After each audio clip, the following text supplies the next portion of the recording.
Hello' বন্ধুগণ, welcome back to my channel. আৰু বহুত দিন হ'ল ভিডিঅ' বনোৱা নাই।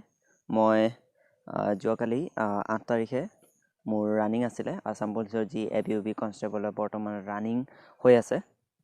আৰু মোৰ এক্সপিৰিয়েঞ্চৰ বিষয়ে ক'ম আৰু মই কিমান মাৰ্ক পালোঁ সেইটো সকলো কথা পাতিম।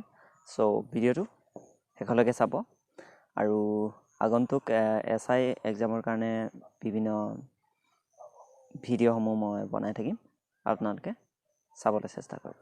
অ'কে, তো বন্ধুসকল, ৰানিং কৰিবলৈ যাওঁতে যিমান পাৰে সোনকালে যাব, কাৰণ এনেকুৱা হয় দিনৰ যেতিয়া 10টা 10:30 মানে 10, 11, 12 এনেকৈ বাজি যায়গৈ, তেতিয়া আৰু দৌৰিবলৈ বহুত কষ্টকৰ হয়।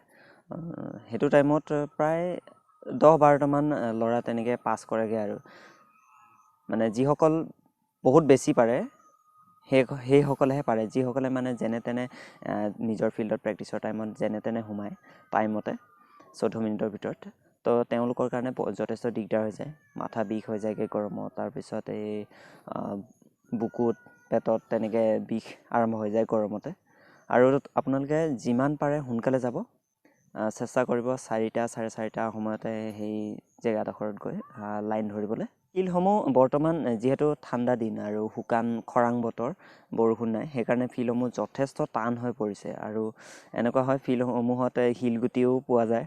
আৰু বহুতে এনেকুৱা হৈছে মানে দৌৰোতে ভৰি তলুৱাত ঢৌ উঠি যায়, ফাটি তেজ ওলাই যায় শিলগুটি লাগি, এনেকুৱা হয়। আৰু দৌৰা সময়ত পাৰিলে জোতা পিন্ধিব, আৰু নহ'লে এটা কাম কৰিব, যিটো মানে চাৰিওফালে বাউণ্ডেৰীটো দি থোৱা আছে, সেই চাৰিওফালে কাষে কাষে যিসমূহ ঘাঁহ আছে সেইসমূহত দৌৰিবলৈ চেষ্টা কৰিব, তেতিয়া ভৰিত অলপ কষ্ট কম হয়। আৰু যিটো আমাৰ চিন আপ দিছে, চিন আপ 14টা এক্সেলেণ্ট।